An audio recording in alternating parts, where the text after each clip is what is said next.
अस्सलाम वालेकुम दोस्तों, आपका स्वागत है फिर से हमारे YouTube चैनल एल्डोरेड फैक्ट्स में। और इस वीडियो हम थोड़ा सा डिले हो गए कुछ प्रॉब्लम की वजह से, जिस वजह से हम और वीडियो नहीं बना पाए थे पहले।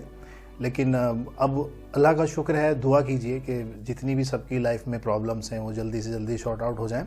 खैर बहरहाल, तो आज हम आपके सामने एक वीडियो का मुद्दा लेकर आए हैं। वैसे तो ज़्यादा पुरानी वीडियो नहीं है और ज़्यादा पुराना मसला भी नहीं है, बस एक छोटी सी बात है। और वो ये बात है कि आजकल होता ये है कि हर कोई इंसान, चाहे वो हिंदुओं में हो या मुस्लिम्स में हो, हर कोई इंसान एक दूसरे के धर्म का मजाक उड़ाते हैं, जो कि बिल्कुल गलत बात है। हम इस चीज़ के बिल्कुल खिलाफ हैं। हम पहले भी ये बात बोल चुके हैं, क्योंकि कुरान में इस चीज़ का जिक्र है। अल्लाह ताला इरशाद फरमाते हैं कि आप किसी गैर मजहब का मजाक मत बनाओ, क्योंकि हो सकता है अनजाने में वो तुम्हारे मजहब का मजाक बनाए और फिर उसका गुनाह तुम पर चढ़े। तो ये गलत बात है। और ये आयत आपके स्क्रीन पर भी आ रही है, आप इसको भी देख सकते हैं कि कुरान किस चीज़ का हुक्म करता है, और बिल्कुल सरासर गलत बात है। लेकिन अब इस बात को इतना बड़ा तरजीह दिया गया, इतनी बड़ी मतलब मुद्दा बना लिया गया। और मुद्दा होता भी क्यों ना, क्योंकि ये हिंदुस्तान है, यहाँ पर तो हर किसी बात का मुद्दा बनाया जा सकता है अगर मुद्दा बनाने वाले लोग हों तो।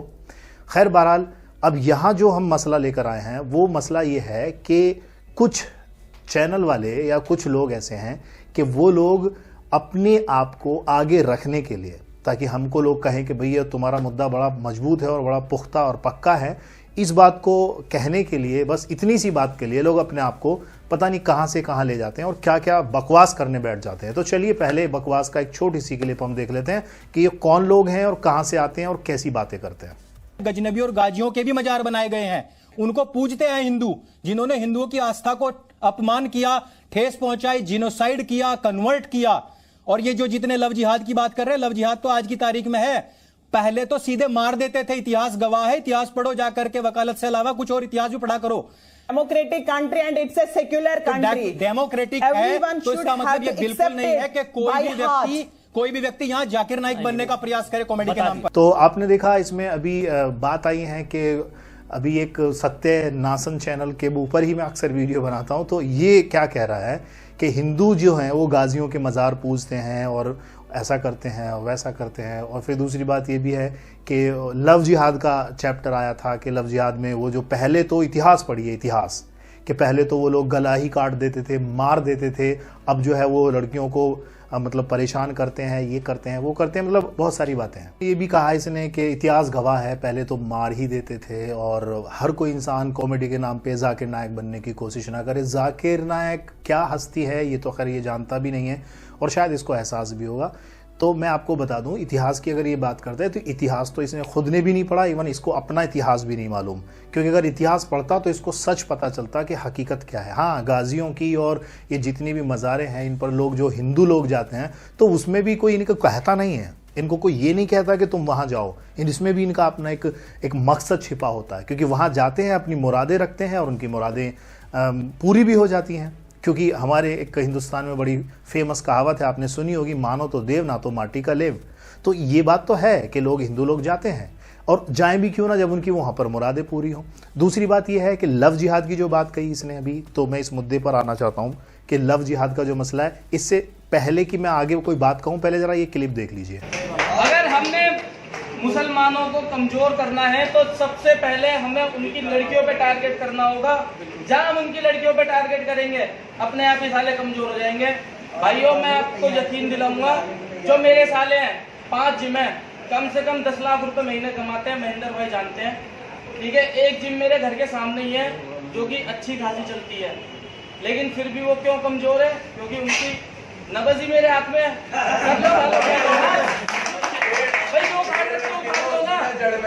तो अभी आपने देखा, इसमें ये बंदा कह रहा है कि अगर किसी को नीचा दिखाना हो तो क्या करना चाहिए कि मुसलमानों की लड़कियों से शादी कर ले। अब इस बात को क्या कहेंगे? इस बात को लव जिहाद नहीं कहेंगे। अगर मतलब ये करे तो ठीक, और अगर कोई और करे तो गलत। यार कैसे दोगलापन वाली बात कर रहे हो, और इतने दोगले होते क्यों हो तुम लोग, समझ में नहीं आती मुझे। कम से कम एटलीस्ट पहले अपने ही समाज के उन लोगों की तरफ भी तो देख लो जो एक बार उन चीजों को लेकर आगे बढ़ रहे हैं। या फिर तुम्हें स्पेशली सिर्फ एक ही समाज नजर आता है या एक ही धर्म की बातें तुम्हें समझ में आती है कि नहीं, इनको बुरा भला कह दो जितना कह सकते हो। तो ये तो गलत बात हुई। कम से कम पहले अपने गिरेबान में भी तो झांको। और कौन से इतिहास की बात करते हो, कौन सी डेमोक्रेटिक कंट्री की बात करते हो, वहां पर जहां पर तुम किसी को किसी के नाम पर मार दिया जाता है?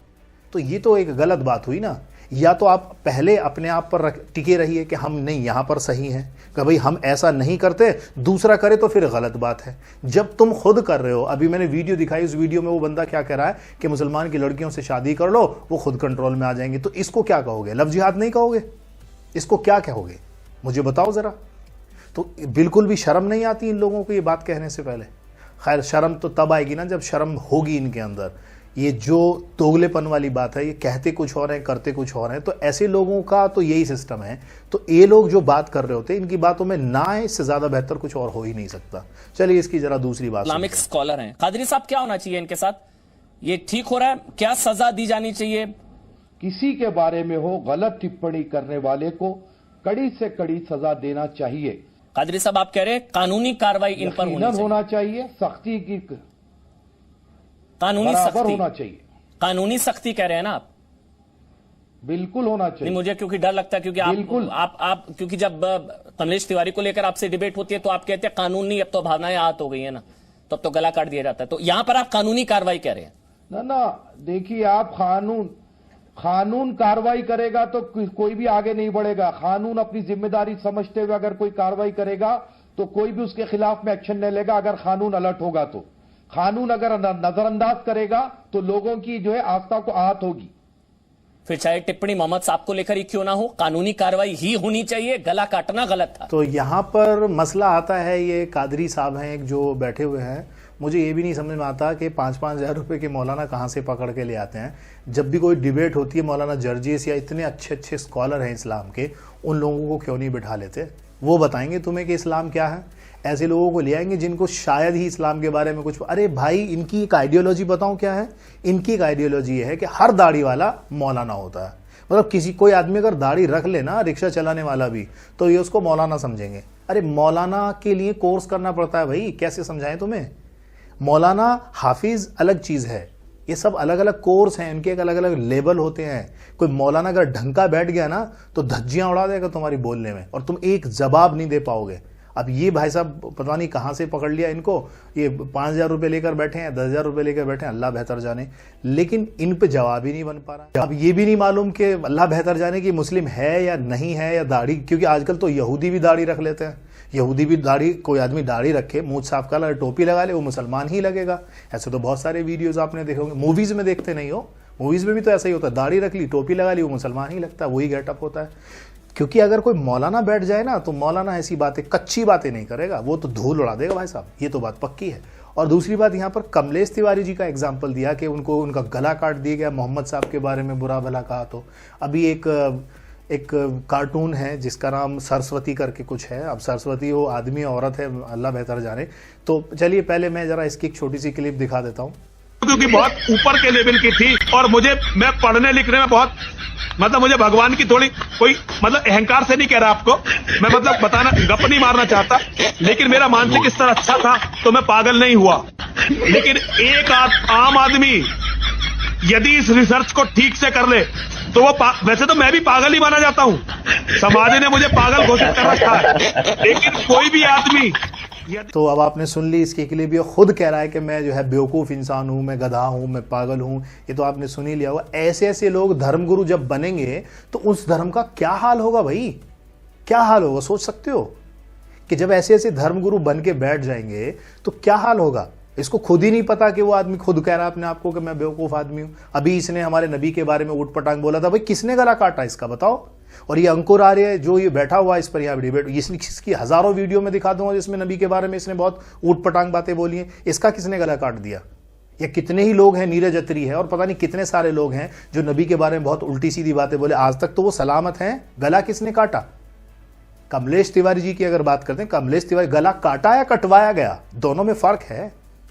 तो कमलेश तिवारी जी तो खुद की उनकी वीडियो थी जिसमें कह रहे थे भी मुझे अपनी जान का खतरा है, और लोग अच्छी तरह जानते हैं जब सिक्योरिटी थी, सिक्योरिटी उनको दी गई थी एकदम बिल्कुल ठीक 100%, उनकी डेथ से कुछ देर पहले वो सिक्योरिटी हटा दी गई। तो इसका मतलब सिक्योरिटी का सिस्टम किसके हाथ में है? और जब हटा दी गई तो हटाने वाला भी कोई सुप्रीम ही होगा। तो सोचिए, ये तो एक मर्डर हुआ ना, जानबूझ के करवाया गया। अब इसमें किसी धर्म विशेष के लोगों को टारगेट किया जाए कि वहां पर मुसलमान ही थे, ये ही था, वो ही था, ताकि मुद्दा किसी दूसरे लेवल पे ले जाया जाए, तो भाई फिर तो ये गलत बात होती है। बहरहाल अगर उसकी सही से छानबीन की जाए तो खुद ही पता चल जाएगा कमलेश तिवारी जी को मारा किसने था। लेकिन उसकी छानबीन की नहीं गई, क्योंकि सबको पता है कि उसका जो है मर्डर किया गया था, ना कि ऐसा हुआ था। और बहुत अच्छी तरह से लोग जानते हैं, करते भी खुद हैं ये लोग, और फिर इल्जाम भी दूसरे धर्म के लोगों पर लगाते हैं। यार कितने अजीब आदमी हैं ये लोग। तो अब सोचिए कि जब ऐसे लोग डिबेट में जाकर बैठेंगे, लोगों को गुमराह करेंगे, उनकी गुमराही में आकर बेवकूफ़ बनकर भोले भाले हमारे हिंदू भाई, वो लोग जो बिल्कुल भी अपने धर्म के बारे में जानते तक नहीं है, जिनको कुछ भी नहीं मालूम है, जब वो ये सब चीज़ें देखेंगे तो वो तो गुमराह होंगे ही होंगे। और उन्हें गुस्सा भी आएगा कि देखो भी एक धर्म विशेष के लोग हैं, मुसलमान हैं, ये ऐसा कर रहे हैं, ये वैसा कर रहे हैं। आज पूरी दुनिया, हिंदुस्तान में ये कोरोना चल रहा है, अभी दूसरी लहर इसकी आई है। देख लो कितने ही मुसलमान लोग हैं, आपकी स्क्रीन पर वीडियोज आ रही हैं। अभी वो ऑक्सीजन मैन के नाम से महाराष्ट्र में एक बंदा बड़ा फेमस है, और कितने ही ऐसे मुसलमान लोग हैं जो हिंदुओं की अर्थी को खुद ले जा रहे हैं शमशान घाट और उनकी अर्थियों को जला कर आ रहे हैं। खुद हिंदू उनको सपोर्ट करने को तैयार नहीं है, मुसलमान हिंदुओं को सपोर्ट कर रहे हैं। और रमजान से रह के वो बेचारे इतनी खिदमत कर रहे हैं, लॉकडाउन हुआ था, कितने ही हजारों लोगों को खाना पीना दिया गया। तो ये सब चीजें इन्हें दिखाई नहीं देती। क्यों? क्योंकि अगर ये चीज दिखाई दे जाएंगी, ये सब चीज, तो भैया हिंदुस्तान में तो फिर भाईचारा बढ़ जाएगा। और अगर भाईचारा बढ़ा तो यही इनकी सबसे बड़ी प्रॉब्लम है, क्योंकि अगर भाईचारा बढ़ गया तो फिर इनका धंधा बंद। अब इनको तो धंधा चमकाना है अपना, क्योंकि अगर ऐसे नहीं करेंगे तो फिर धंधा चमकेगा कैसे। तो मेरी बात आप समझ ही रहे होंगे कि इनका मेन मकसद क्या है। मेन मकसद है शांति भंग करना, जो कि ये बहुत अच्छी तरह कर रहे हैं। और इनके चक्कर में आके बहुत सारे मासूम लोग, बहुत सारे ऐसे लोग जो पढ़े लिखे नहीं है, अपने धर्म का बिल्कुल ज्ञान नहीं है, वो इनकी बातों में आके बेवकूफ बनते जा रहे हैं।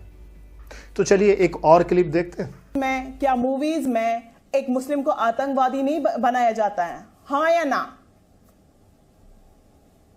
अब वो रिलेट कर पाते हैं लोग, इसमें क्या करें भाई? वो तो उनसे पूछे, प्रोड्यूसर डायरेक्टर से पूछे। सारे आतंकवादी मुसलमान। नाउ कमिंग टू दिस, मैं सबूई खान के इस वर्जन पे आ रही, इन्होंने बोला लव जहाद, लव इज अफेक्शनेट, हर आतंकवादी प्यार मोहब्बत होता है इनको। तो अभी आपने देखा एक मैम है, वो कह रही है भी देखो स्पेशली टारगेट किया जाता है एक धर्म विशेष को, उसमें मुस्लिमों को ही आतंकवादी मूवीज में बनाया जाता है।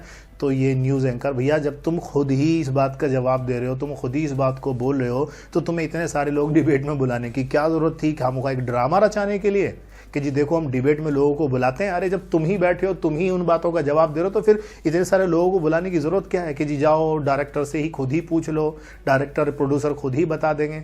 भाई धर्म विशेष आतंकवादी, अभी ये सुबह ही करके एक औरत है, ये भी बोले कि नहीं इनका कनेक्शन मुसलमानों से क्यों होता है, आतंकवादी होते तो मुसलमान ही क्यों होते हैं। उसकी मैं आपको एक वजह बता देता हूं, क्योंकि आतंकवाद तो ये अब आज की डेट में जो नई जनरेशन है वो ये बात अच्छी तरह समझती है कहीं ना कहीं कि टेररिज्म एक तरह का एक बिजनेस बन चुका है, जिसको हर कंट्री भुनाती है अपने फायदे के लिए, चाहे वो कोई कैसा भी इंसान हो, अपने फायदे के लिए इसको भुनाती है। हाँ, बात आती है कि इसमें मुसलमान ही क्यों इन्वॉल्व होते हैं। दुनिया की दूसरी सबसे बड़ी आबादी जो है मुसलमान है, और इस्लाम और कुरान के हिसाब से जो ये जिहाद वर्ड आता है, ये वर्ड लोगों ने ऐसा मैनिपुलेट किया, और इसमें ऐसे भोले भाले लोग जो नहीं जानते, क्योंकि अगर हम हिंदुस्तान का सर्वे करें, वाकई में मैं मजाक नहीं कर रहा, सर्वे करें तो सर्वे करने के बाद जो हमें पता चलेगा वो ये पता चलेगा कि पूरे हिंदुस्तान में नाम मात्र को ही कुछ लोग ऐसे हैं जो कुरान को जानते और मानते हैं। सिर्फ नाम मात्र की बात कर रहा हूं मैं, यही बात हकीकत है। बाकी तो और लोग जानते ही नहीं है, अपना बस नमाज में लगे हुए हैं और बाकी और जितने भी काम है वो कर रहे होते हैं। उनको लग रहा होता है यही इस्लाम है, जबकि ऐसा नहीं है। इस्लाम तो अखलाक पर जाकर टिकता है। नमाज, ये जो हम नमाज पढ़ते हैं ना, ये तो एक बेस हो गई, एक बुनियाद हो गई। अब इस बुनियाद, कोई जमीन में हम कुछ बना दें और सिर्फ बुनियाद बना दें और मकान ना बनाए तो। अब बात आती है अखलाक की, जिसमें कुरान की कितनी ही ऐसी सूरह हैं जिसमें अल्लाह ताला हुक्म फरमाता है कि आप जो है अपने उन लोगों को जो आपके पड़ोस में रहते हों, रिश्तेदार हों या आपके पड़ोसी हों, जान पहचान वाले हों या फिर मुसाफिर हों या कोई भी इंसान हो, यहाँ पर कोई इस्लाम या किसी मुसलमान के बारे में नहीं कहा गया कि उनकी आप मदद करें, और जो मदद करेगा वही सही मायने में मुसलमान कहलाएगा। आपकी स्क्रीन पर आ रही है आयत, आप देख भी सकते हो कि इसमें अल्लाह ताला ने किस तरह से इस चीज़ को समझाया। तो ऐसी आयतें जब ये लोग बताएंगे नहीं तो फिर लोग तो गुमराह होंगे ही होंगे। अब बात आती है कि इस्लाम से जोड़ कैसे दिया गया है आतंकवाद। मैं उसकी वजह बताता हूं। अब से 50 साल पहले अगर आप देखेंगे, 50 या 60 साल पहले, तो आतंकवाद या इस्लाम का कोई कनेक्शन दूर दूर तक नहीं था। यहूदियों के धर्म में जो किताब है उनकी तौरात, उस तौरात में भी इस तरह का कोई कॉन्सेप्ट नहीं मिलता कि किस तरह जिंदगी को जीनी चाहिए, क्योंकि उन्होंने भी पूरी तरह से उसको बदल दिया। ईसाइयों की जो बाइबल है, बाइबल में भी इसका कोई कॉन्सेप्ट नहीं मिलता, क्योंकि उसमें भी बहुत ज़्यादा मिक्सअप है। अब बात आती है कुरान की, तो कुरान में क्या है कि यहां पर अपनी जिंदगी को कैसे जीना है। तुम्हारे खिलाफ कोई खड़ा हो जाए तो तुम उसके खिलाफ कैसे खड़े हो सकते हो, इस चीज का हुक्म अब कुरान में मिलता है। तो अब ये बात पता चली कि इस्लाम के जो फॉलोअर्स हैं आज की डेट में, जो मानने वाले हैं, वो ऐसे हैं कि इस्लाम को जानते नहीं है, तो इनको बेवकूफ बना लो। अब जब इनको बेवकूफ बनाओगे तो धर्म के नाम पे तो ये कुछ भी कर सकते हैं। समझ में आई? तो इसी बात को लोगों ने, जो इंटरनेशनल मार्केट है, उन्होंने इस बात को भुनाया और बस उन लोगों को गुमराह करना शुरू कर दिया। और ये भी तो कोई नहीं जानता ना, ये भी कोई नहीं जानता कि जो टेररिज्म फैला रहे हैं वो वाकई में मुसलमान ही हैं या कोई और है। क्योंकि कोई इंसान है, अब ढाटा लगा के, मास्क लगा के अल्लाह अकबर ऐसे बोल दे और बंदूक या तलवार लेके, तो ये बोलेंगे भैया मुसलमान ही हैं। ऐसे तो पता नहीं कितने सारे ऐसे लोग हैं जो अपोजिट पार्टी के लोग हैं, जो हिंदुस्तान में रैलियों में घुस जाते हैं और पाकिस्तान जिंदाबाद के नारे लगा देते हैं। बाद में जनता जब उन्हें पकड़ के कूटती तो पता चलता है अरे ये तो कोई महेश नाम का बंदा था जो पाकिस्तान जिंदाबाद के नारे लगा रहा था, यानी दंगे फैलाने की कोशिश की जा रही है। तो इसका मतलब क्या हुआ कि वो मुसलमान था? नहीं, उसका नाम तो महेश था। ये हो रहा है। तो इसी बात को ये लोग रिलेट कर लेते हैं और ये बिल्कुल भी नहीं समझ पाते कि जिहाद जो वर्ड है वो क्या है। जिहाद का एक्चुअल मीनिंग होता है संघर्ष। इस बारे में हम पहले भी कई वीडियोस में बात कर चुके हैं। तो खैर बहरहाल आपको ये समझ में आया होगा कि टेररिज्म का इस्लाम से कोई कनेक्शन नहीं है, आतंकवाद का कोई कनेक्शन नहीं है, क्योंकि जो ऐसा करेगा अल्लाह ताला उसकी पकड़ दुनिया में भी करेगा और आखिरत में भी उसकी सजा मिलेगी, जो मासूमों को कत्ल करेगा बिना किसी वजह के। तो मैंने ये बात कही, आपको समझ आई होगी। चलिए एक क्लिप और देखते हैं इनकी। हाँ, यहाँ भी स्टैंड अप कॉमेडियंस की बात हो रही है कि कभी भी, अभी राजीव श्रीवास्तव जी गए हैं, उन्होंने खुद बताया, वो हमारे आपस में सामने एक उदाहरण है इतने अच्छे, उन्होंने कभी भी किसी भी रिलीजन को, कभी कोई आस्था को ठेस नहीं पहुंचाई, अच्छी कॉमेडी। अब यहाँ पर स्टैंड अप कॉमेडियन की बात चल रही है। स्टैंड अप कॉमेडियन में जिसका जिक्र किया गया, यहाँ पर उस बंदे ने श्री राम के बारे में, सीता जी के बारे में बहुत कुछ उल्टा सीधा बोला। मैंने वीडियो नहीं देखी उसने क्या बोला बहरहाल, लेकिन कुछ गलत ही कहा होगा। पहली बात तो कुरान इस चीज़ के खिलाफ है, कुरान मना करता है, क्योंकि हम पहले अभी कुछ देर पहले हमने एक वो आयत दिखाई थी जिसमें कुरान में अल्लाह ताला ने इरशाद फरमाया कि, तो इरशाद फरमाया अल्लाह ताला ने कुरान में कि आप जो है अपने जो सगे संबंधी हैं, जो रिश्तेदार हैं, ये हम पहले भी बता चुके हैं, उनके साथ अच्छा बर्ताव करो, यहाँ तक कि दूर के जो जान पहचान वाले हैं उन लोगों से भी। तो सूरह नंबर 4 है, आयत नंबर 36। सूरह नंबर 4 है, आयत नंबर 36 में आप इसमें देख सकते हैं कि किस तरह अल्लाह ताला ने कहा। तो ये तो बिल्कुल कॉन्सेप्ट ही गलत है कि कोई मुसलमान या कोई भी इंसान किसी भी धर्म को लेकर किसी बात पर कॉमेडी करे, पहली बात। दूसरी बात, अब इसने ये बोला कि यहाँ स्टैंड अप कॉमेडियन की बात हो रही है कि राजू श्रीवास्तव जी आए थे अभी इनके चैनल पे और बड़ी लंबी लंबी चौड़ी चौड़ी बातें करके गए कि भाई राजू श्रीवास्तव जी को देखो, उन्होंने बड़ी अच्छी कॉमेडी की, आज तक कभी किसी धर्म विशेष पर उंगली नहीं उठाई। तो जरा राजू श्रीवास्तव जी की भी कॉमेडी देख लीजिए। मैंने सोचा अगर राम के जमाने में, कृष्ण के जमाने में, अगर उस जमाने में न्यूज चैनल होते तो सारे लोगों ने ब्रेकिंग न्यूज की तरह देखा होगा रामायण। इस वक्त की सबसे बड़ी खबर पंचवटी के जंगल से आ रही है, जहां अभी भी पता चला है कि महिला के नाक कान काट दिए गए हैं। आपको सीधा हम लिए चलते हैं। देवांग, मामला क्या है? कौन महिला थी ये? इसके नाक कान क्यों काटे गए? हेलो हेलो, ये महिला बाहुबली फैमिली से बताई जाती है। इसका भाई कोई दबंग परिवार से है, बहुत खतरनाक लोग है ये लोग, और इस महिला का नाम सुपनेखा बताया जाता है। ये महिला आई थी, भगवान राम को छेड़ने की कोशिश करने लगी तो भगवान राम ने किसी तरह बर्दाश्त किया, लेकिन लक्ष्मण जी से बर्दाश्त नहीं हुआ, उन्होंने खुखरी से इसके नाक कान काट दिए। तो खुखरी ढूंढने के लिए श्रीलंका की पुलिस आई थी और सारे गटर में ढूंढती रही, लेकिन लोग इस बात से खुश है खुखरी नहीं मिली, लेकिन सारे गटर यहाँ के साफ हो गए हैं। देवान, अब तक क्या रावण से बात की? रावण से तू बात कर ले। आपको सीधा हम श्रीलंका ले चलते हैं, जहां संवाददाता दीपक मौजूद है। दीपक, बताइए रावण की आगे की क्या रणनीति है? कमीने कहाँ भेज दिया मुझे, कल की आखिरी रिपोर्टिंग ना हो। राक्षसियां घूम रही हैं, एक दूसरे को मार मार के खा रहे। तू साले वहां बैठा है टाई पहन के एसी कमरे में, मेरे बगल में अट्टापट्टू खड़ा है, महिला जयवर्धन एक फैमिली है। अब तक किसी से बात की? मैं बात कर रहा हूँ केके से बात कर रहा हूँ। ये केके कौन? कुंभकर्ण। केके जी बताइए, आपकी भतीजे के नाक कान तो सोने में लगे हुए हैं, इनके सोने से प्रूव होता है श्रीलंका को सोने की लंका क्यों कहते हैं। अरे यार पंच लाइन मिली है, मेरी नौकरी बच जाए। रावण से हाँ, रावण आ गया, रावण आ गया। मैं लंकेश, मैं ही ब्रह्मा, मैं विष्णु, मैं महेश, मैं लंकेश। भाई साहब क्या नॉर्मल बात नहीं होती क्या? आप बताइए, आपको कब पता चला आपकी बहन के नाक कान काटे गए? उस वक्त मैं तुम्हारा ही चैनल देख रहा था, तुम्हारे चैनल से मुझे पता चला कि मेरी बहना के नाक कान। बस बस मेरा इंटरव्यू हो गया, आप जाओ भाड़ में। तो अभी आपने सुना राजू श्रीवास्तव की कॉमेडी। ये धर्म विशेष पर नहीं है तो क्या, अभी राजू श्रीवास्तव को क्यों नहीं अरेस्ट किया गया? क्या राजू ने इस बारे में नहीं बोला? क्या ये मजाक नहीं था? क्या रामायण के ऊपर कटाक्ष नहीं किया गया? तो अगर किया गया है तो फिर क्यों उसको नहीं पकड़ा गया? अभी राजू श्रीवास्तव जी की मैंने वीडियो देखी थी जिसमें कहा था कि नहीं देखो ये गलत किया, वो क्या। भैया पहले अपने गिरबान में तो झांक लिया करो यार। ऐसे तो नहीं होता कि तुम किसी भी इंसान को जो भी कर रहा है, ठीक है, जो कर रहा है, जो गलत कर रहा है उसको उसकी सजा मिलनी चाहिए, लेकिन इसका मतलब ये नहीं कि उसको इतना तूल पकड़ लिया जाए कि अब ये कमेंट आने लगे और ये चीजें ऐसी ऐसी वीडियो बनाए कि अब हिंदू जाग गया है और इसको जगा लो। और अरे भैया जागे हुए तो पहले से ही है यार, इससे ज्यादा और क्या जागोगे? मैं इतिहास उठा के बता दूं पिछले 50 साल का कि कितने दिनों से जागे हुए और कितने दिनों से जुल्म और ज्यादती हो रही है और छोटी छोटी कौम के लोगों पर। या उससे पहले का 1000 साल पुराना इतिहास उठा लूं, या इतिहास उठा लूं मैं अब से 2000-3000 साल पहले का, या उससे पहले का इतिहास उठाकर बताऊं कि जब कभी इंडो आर्यन यहां पर इंडिया में एंट्री मारी थी तब का इतिहास बता दूं, या तब का इतिहास बता दूं कि जब शूद्रों को जलती हुई कील उनके मुंह में ठोक दी जाती थी, या तब का इतिहास बताऊं कि जब शूद्रों के जीभ काट ली जाती थी, या तब का इतिहास बताऊं कि जब उन्हें बैठने के लिए उनके नितंब यानी उनकी बैक साइड तलवार से काट ली जाती थी क्योंकि तुमने यहां पर उच्च जाति के लोगों के साथ बैठने के लिए अपनी इच्छा जाहिर की। कौन सा इतिहास सुनना चाहते हो और कब जागोगे? इसको जागना नहीं तो इसे क्या सोना कहते हैं? शर्म करो यार थोड़ी सी।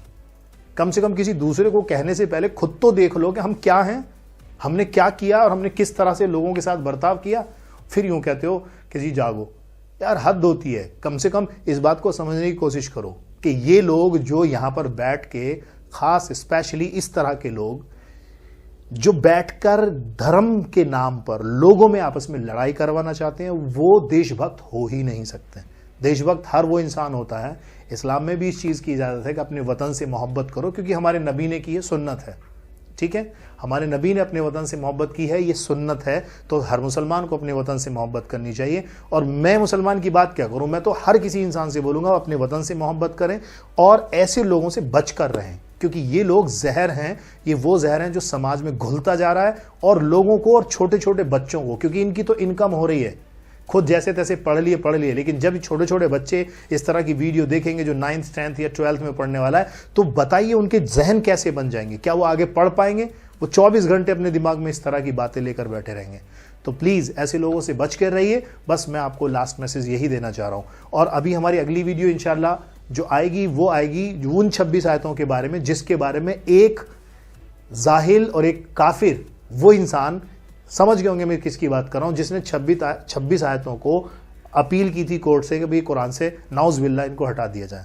तो नेक्स्ट वीडियो हम बताएंगे कि वो 26 आयतें क्या हैं और उनके पीछे का मकसद क्या है, क्योंकि ऐसे ऐसे चूतिया जब बैठेंगे ना तो फिर तो उन्हें समझ में आएगा ही नहीं। तो इसलिए कुरान समझना सबसे पहले जरूरी है, समझेंगे तो समझ आएगा, गुमराही तो वरना तो भैया आंख बंद करके तुम जैसे चाहो चल सकते हो। चलिए इसी के साथ मैं इजाजत चाहता हूं। शुक्रिया, अस्सलाम वालेकुम, जय हिंद।